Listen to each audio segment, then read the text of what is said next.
Alhamdulillah, alhamdulillahilladzi arsala rasulahu bil huda wa dinil haqq liyudhhirahu ala dini kullihi wa kafa billahi syahida.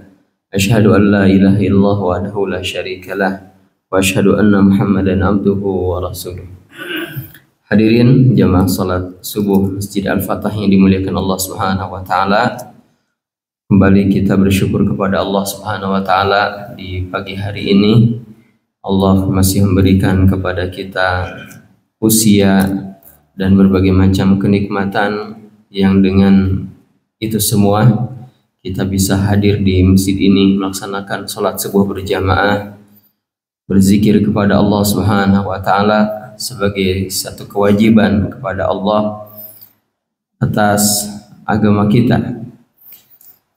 Selawat serta salam semoga senantiasa tercurah kepada baginda Rasul Muhammad Sallallahu Alaihi Wasallam, kepada keluarganya, sahabatnya, dan kepada umatnya.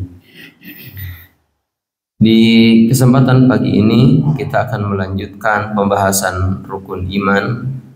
Terakhir kita menyebutkan tentang rukun iman yang kelima, yaitu al-imanu bil yaumil akhir, ya, beriman terhadap hari akhir.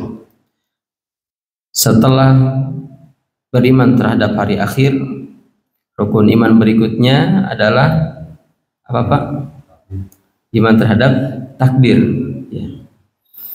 Ketika Nabi Sallallahu Alaihi Wasallam ditanya oleh seseorang yang kelihatannya dia itu orang asing, ketika ditanya apa itu iman, salah satu jawabannya Nabi mengatakan, antu mina bil qadari khairihi wasyarrihi, kamu beriman terhadap ketentuan baik dan ketentuan buruk, ya, takdir baik dan takdir buruk.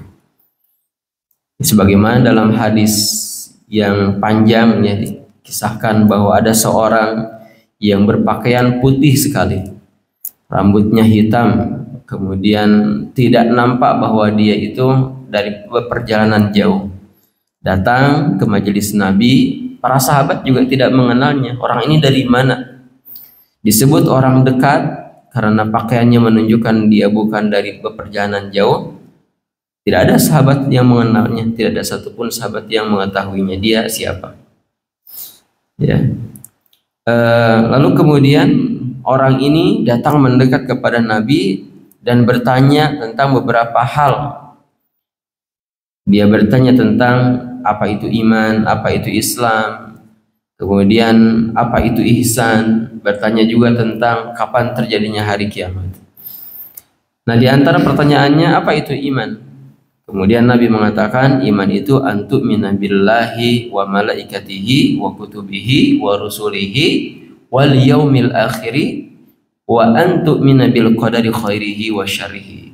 Iman itu kamu beriman kepada Allah, kamu beriman kepada malaikat, kitab, rasul, dan hari akhir, dan kamu beriman terhadap takdir baik dan buruk. Bapak Ibu sekalian, kalau kita lihat redaksi hadis ini, ada penekanan khusus pada iman terhadap takdir. Untuk iman kepada malaikat, kepada kitab, kepada rasul, dan hari akhir, Nabi cukup mengucapkan satu kali saja, antu'mina billahi wa malaikatihi wa kutubihi, dan seterusnya sampai kelima.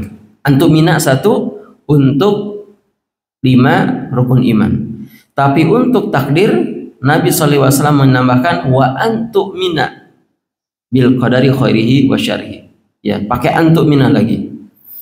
Apa hikmahnya? Dijelaskan oleh para ulama bahwasannya Nabi SAW mengetahui bahwa kelak di antara umatnya akan ada orang-orang yang menolak takdir, akan ada orang-orang yang ragu terhadap takdir.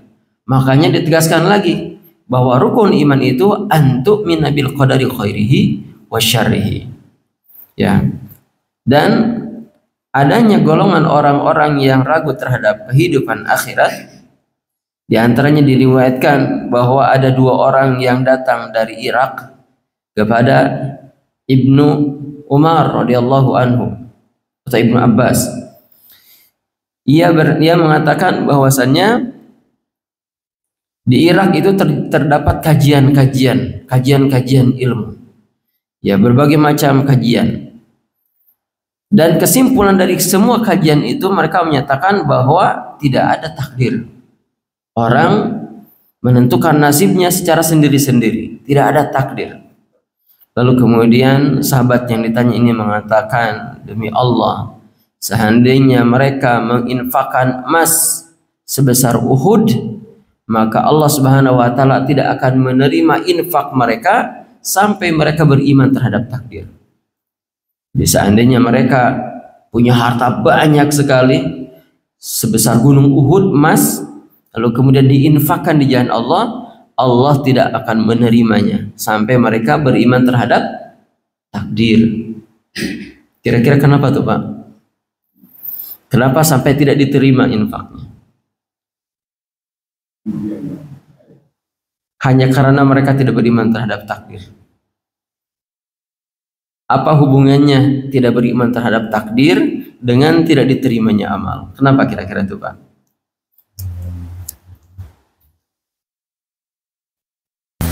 Orang punya banyak amal, termasuk punya harta banyak, diinfakkan di jalan Allah. Infaknya di jalan Allah. Kan seharusnya infak jalan Allah itu pasti diterima kan itu ya. Tapi ini enggak diterima sampai mereka beriman terhadap takdir. Tapi karena dia tidak beriman terhadap takdir, sama Allah enggak diterima. Apa itu korelasinya?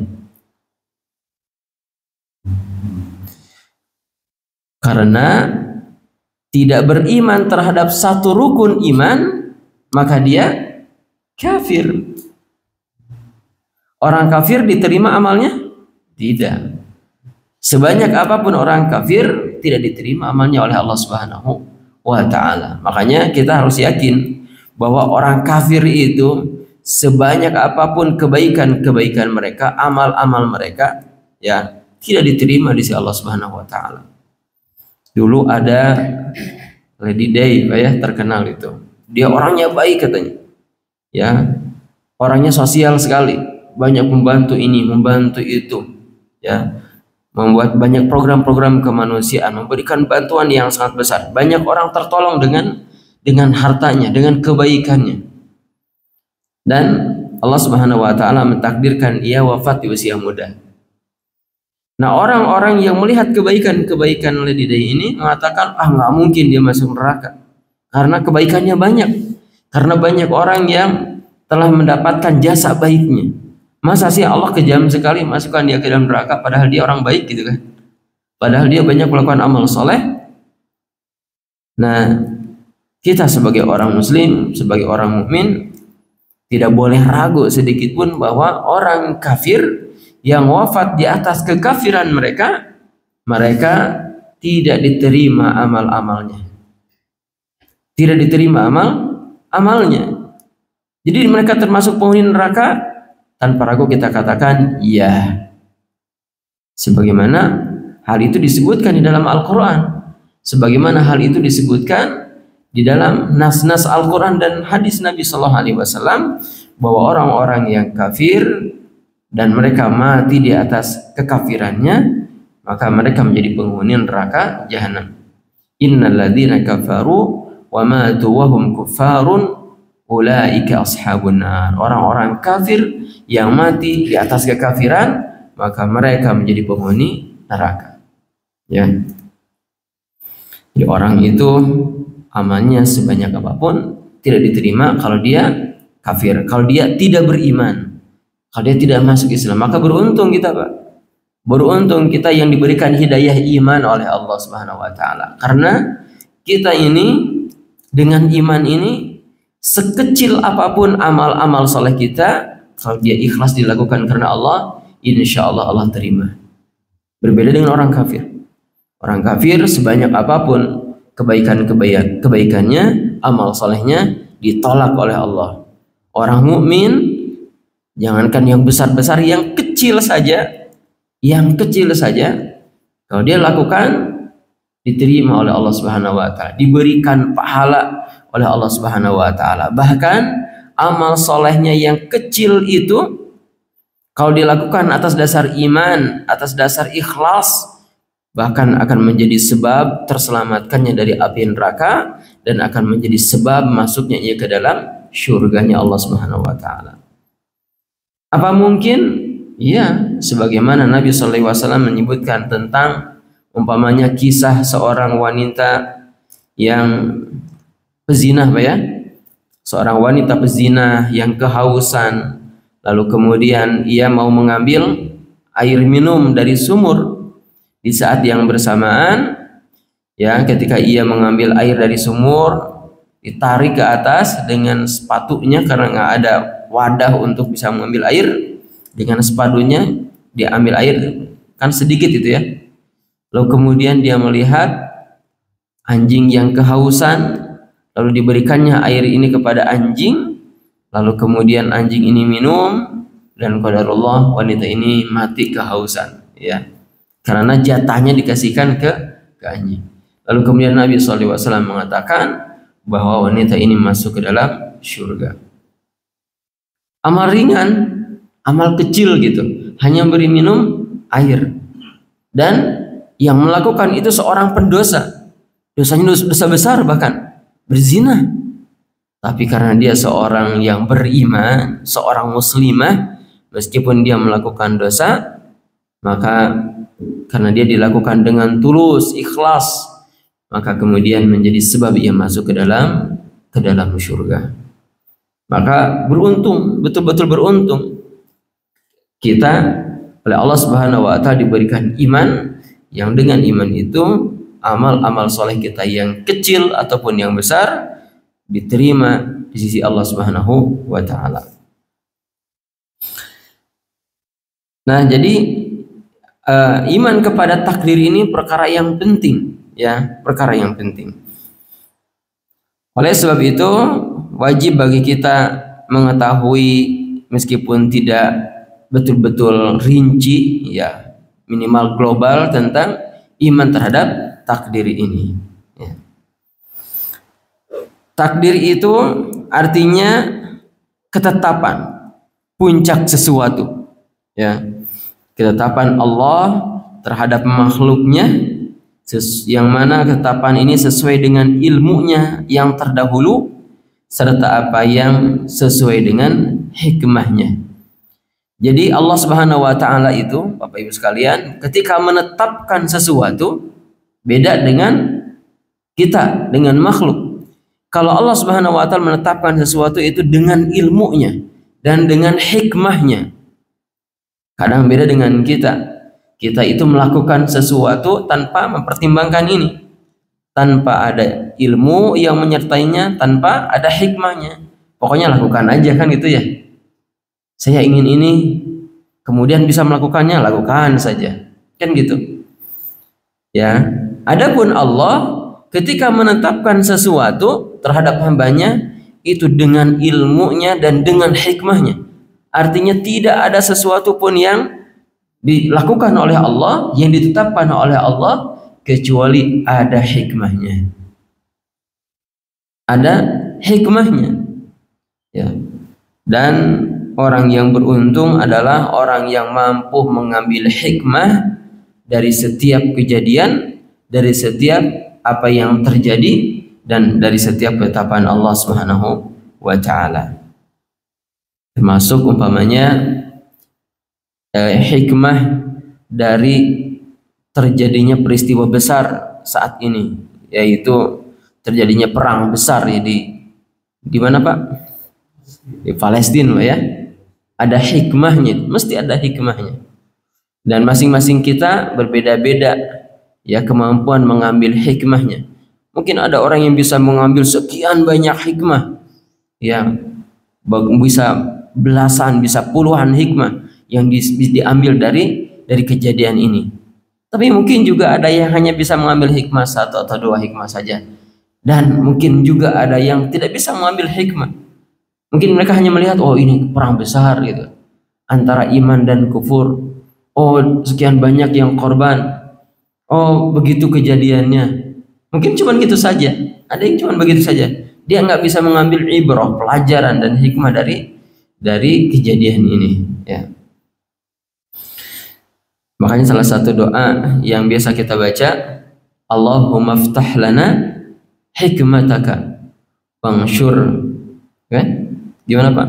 Allahumma ftah lana hikmataka wansyur alaina min khazaini rahmatika ya arhamar rahim, itu ya yang doa yang terkenal. Allahumma ftah lana hikmataka, ya Allah bukakanlah untuk kami hikmah-hikmahmu. Maksudnya, ya Allah karuniakanlah kepada kau untuk mengambil hikmah dari kejadian-kejadian. Ya. Tingkatan iman terhadap takdir. Ya, pertama iman terhadap ilmu Allah yang menyeluruh. Jadi yang pertama berkaitan dengan iman terhadap takdir itu, kita harus yakin bahwasannya ilmu Allah itu menyeluruh ala kulli syai, terhadap segala sesuatu. Ya, ilmu Allah itu menyeluruh terhadap segala sesuatu. Tidak ada yang luput di alam semesta ini dari ilmu Allah Subhanahu wa taala. Allah mengetahui segala sesuatu secara detail. Ya. Tidak ada daun kering yang jatuh dari suatu pohon kecuali Allah Subhanahu wa taala mengetahuinya. Baik jatuhnya itu di malam hari, di siang hari, Allah tahu persis. Baik daun itu jatuh ke tempat kering atau ke tempat basah, Allah mengetahuinya. Ya, jadi kita harus yakin bahwasanya pengetahuan Allah, ilmu Allah Subhanahu wa taala itu mencakup segala sesuatu. Enggak ada yang luput dari ilmu Allah Subhanahu wa taala. Bahkan apa yang kita nampakkan, ya yang kita lakukan, yang kita ucapkan, yang kita berbuat, Allah tahu. Dan apa yang tersirat di dalam hati kita, Allah juga tahu. Apa yang tersirat di pikiran kita, Allah tahu. Apa yang akan kita ingin lakukan juga Allah Subhanahu wa taala mengetahui. Termasuk Allah Subhanahu wa taala mengetahui kita ini betul-betul akan melakukannya atau tidak. Kalau kita betul-betul melakukannya, Allah tahu persis bagaimana kejadian yang akan terjadi dan bagaimana kesudahannya. Ya. Begitu sempurna pengetahuan Allah Subhanahu wa taala terhadap segala sesuatu, terhadap makhluk-makhluknya. Nggak ada yang tersembunyi, Pak. Ya. Nggak ada yang tersembunyi. Dan ini amat sangat jauh berbeda dengan ilmu manusia. Ilmu manusia itu sedikit sekali, terbatas sekali. Amat sangat terbatas. Manusia itu banyak tidak tahunya ketimbang tahunya. Ya, tapi ya begitulah. Ternyata banyak juga orang-orang yang sombong karena ilmunya, karena dia merasa banyak mengetahui, padahal hakikatnya tidak ada manusia yang mengetahui banyak. Apa yang ia ketahui dalam kehidupan ini hanya sedikit, betul-betul amat sangat sedikit. Hal ini disebutkan di banyak ayat, ya, tentang ilmu Allah Subhanahu wa taala yang mencakup segala sesuatu. Alimul ghaibi wasyahadah. Allah mengetahui yang gaib dan yang nampak, ya. Dan ayat-ayat yang semisal ini sangat banyak sekali dalam Al-Qur'an. Ya'lamu ma fis samawati wa ma fil ardh wa ya'lamu ma tusirruna wa ma tu'linun. Mengetahui yang apa yang di langit, yang di bumi, mengetahui yang tersembunyi dan yang nampak. Wa huwa ala kulli syai'in qadir. Wallahu bikulli syai'in alim. Allah terhadap segala sesuatu mengetahuinya, dan seterusnya. Ya. Jadi ini tingkatan iman kepada takdir. Pertama, tahu dulu, yakin dulu bahwa ilmu Allah mencakup segala sesuatu. Kemudian yang kedua, mengimani bahwa Allah mencatat segala sesuatu itu di Lauhul Mahfuz. Ya. Allah mencatatnya, mencatat segala sesuatu itu di Lauhul Mahfuz. Bahwasanya telah ada ketetapan dari sisi Allah Subhanahu wa taala atas segala sesuatu. Ya. Segala sesuatu telah ditetapkan oleh Allah Subhanahu wa taala. Indonesia ini merdeka tahun 1945. Kemudian sampai kapan usia negeri ini? Lalu bagaimana kejadian setelah itu? Allah tahu persis itu, dan itu ada ketetapannya di sisi Allah Subhanahu wa taala.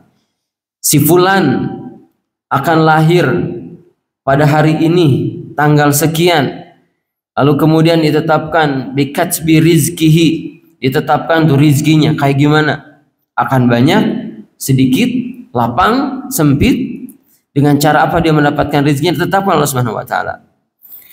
Ya, bikatsbi rizkihi wa ajalihi, ditetapkan juga ajalnya, kapan dia wafatnya tuh, dengan cara apa, di mana, ditetapkan juga.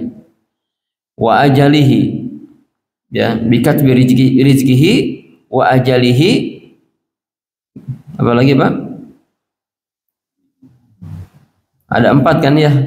Jadi ketika seseorang berusia 4 bulan di dalam kandungan ibunya, datang malaikat pencatat yang mencatat 4 hal. Ya, dicatat pertama adalah rizkinya, ajalnya, kemudian wa ajalihi, kemudian kehidupannya. Ya, saqiyun au sa'idun, dia akan hidup susah atau senang kan gitu. Ya, apa ya, jodoh. Enggak, jodoh enggak. Rizki, ajal, kemudian keadaannya, dia akan sengsara atau akan bahagia, ya, ditetapkan oleh Allah Subhanahu wa taala. Dan bukan hanya manusia, segala sesuatu Allah Subhanahu wa taala telah menetapkannya di lauhul mahfuz, ya. Afan, saya ambilkan Quran.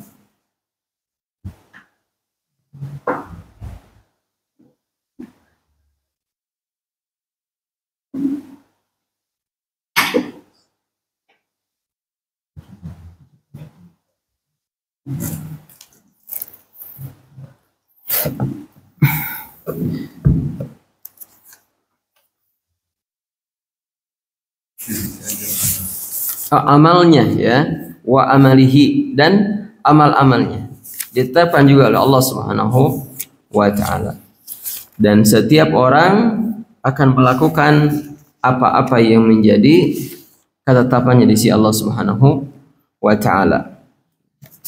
Kemudian Allah Subhanahu wa taala juga berfirman, ya, di antaranya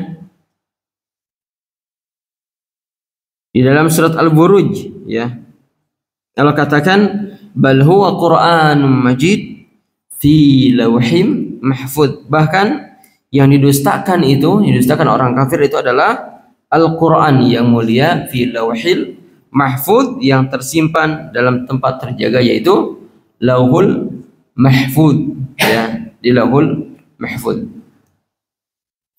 Kemudian Allah Subhanahu wa taala juga berfirman di surat Al-Hajj, ya, ayat 70, surat ke-22. Di surat 22 ayat 70 Allah Subhanahu wa taala berfirman,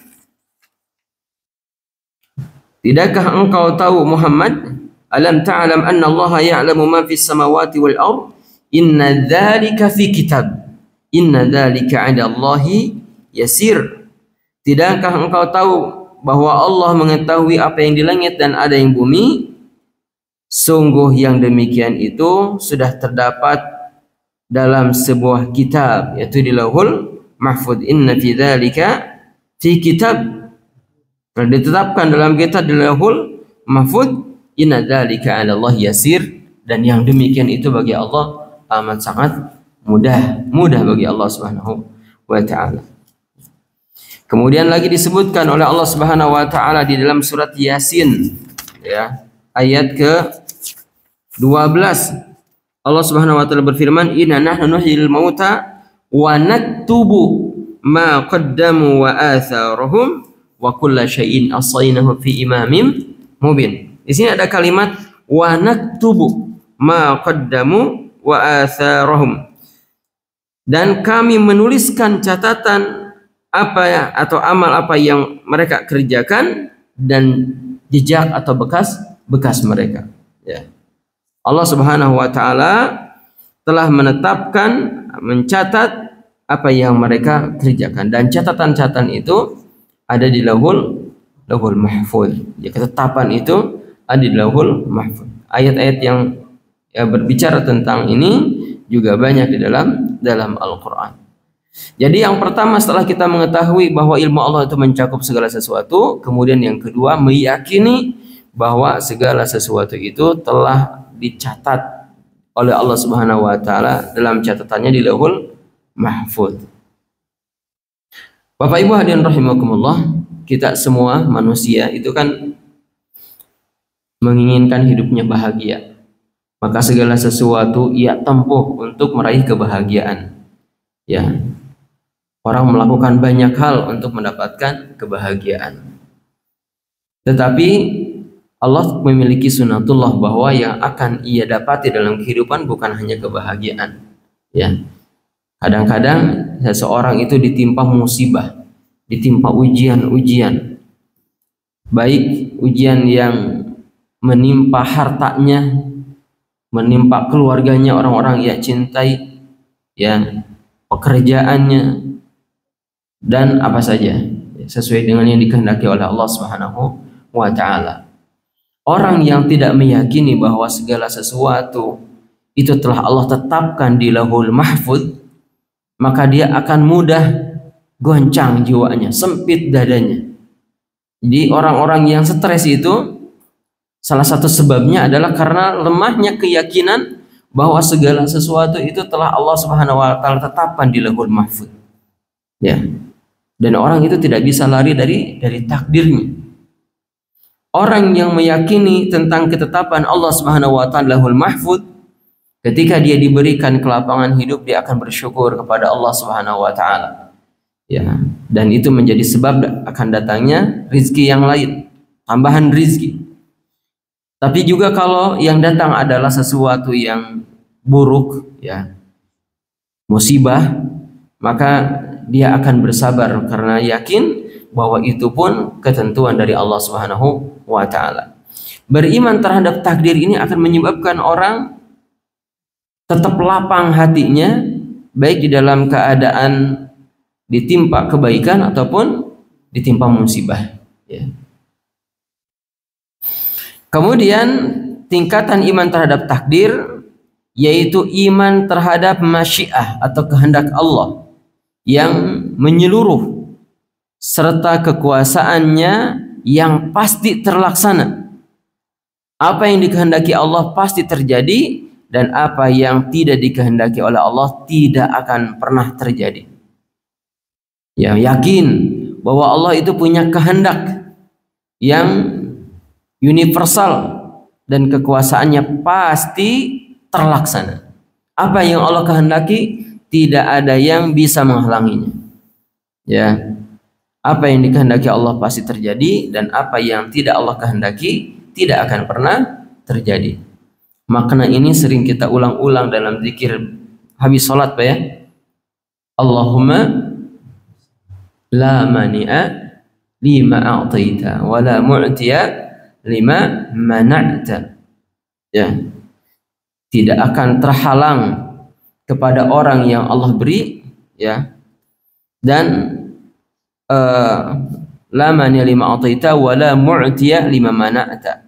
Dan tidak akan diberi orang-orang yang Allah Subhanahu wa taala halang-halangi untuk mendapatkannya. Oleh sebab itu nggak boleh khawatir ada istilah rezeki keambil oleh orang lain, nggak ada istilah itu, ya. Nggak ada istilah kamu menghalang-halangi rezeki saya, nggak ada itu, ya. Karena apa yang Allah Subhanahu wa taala tetapkan terhadap seseorang, rezeki umpamanya, maka nggak ada yang bisa menghalangi. Dan sebaliknya, jika orang-orang ingin menghalangi datangnya rezeki kepada seseorang, maka itu juga tidak akan bisa dilakukan kalau Allah Subhanahu wa taala menghendaki sampainya rezeki itu, ya. Nah, dengan keyakinan seperti ini, hati kita akan lapang bahwasanya nggak ada yang bisa menghalangi datangnya rizki Allah kepada kita. Ya. Jadi kalau ada yang luput dari kita, ya kita tidak akan sedih berlebihan. Kita akan mengatakan, oh memang ini belum rizkinya, ini belum takdirnya menjadi milik saya, kan gitu. Ya. Kemudian mengimani, yang keempat, mengimani bahwa Allah pencipta segala sesuatu. Ya. Allah, mengimani bahwa Allah pencipta segala sesuatu. Allah Subhanahu wa taala yang mencipta dan yang menetapkan, mutlak di tangan Allah. Dan Allah Subhanahu wa taala dalam hal ini tidak berserikat dengan siapapun. Ya. Ini hal yang menunjukkan betapa sempurnanya kekuasaan Allah terhadap hamba-hambanya. Betapa sempurnanya ketetapan Allah terhadap hamba-hambanya. Di mana apa yang Allah kehendaki tidak bisa ditolak sama sekali oleh hamba-hambanya. Hadirin rahimakumullah, ini barangkali yang ingin saya sampaikan di kesempatan pagi ini, tingkatan iman terhadap takdir, ya. Jadi yang pertama, iman terhadap ilmu Allah, bahwa ilmu Allah itu menyeluruh. Yang kemudian yang kedua, mengimani bahwa Allah mencatat segala amal manusia di Lauhul Mahfuz. Yang ketiga, iman terhadap kehendak Allah yang universal serta kekuasaan Allah Subhanahu wa taala yang pasti terlaksana. Apa yang Allah kehendaki pasti terwujud, dan apa yang Allah Subhanahu wa taala tidak kehendaki maka tidak akan terjadi. Dan yang keempat, mengimani bahwa Allah pencipta segala sesuatu. Ya. Demikian untuk pagi ini, kita cukupkan. Subhanakallahumma bihamdik, asyhadu an la ilaha illa anta, astaghfiruka wa atubu ilaik. Wa sallallahu ala Muhammadin wa ala alihi wa sahbihi wa barik wasallam. Walhamdulillahi rabbil alamin. Assalamualaikum warahmatullahi wabarakatuh.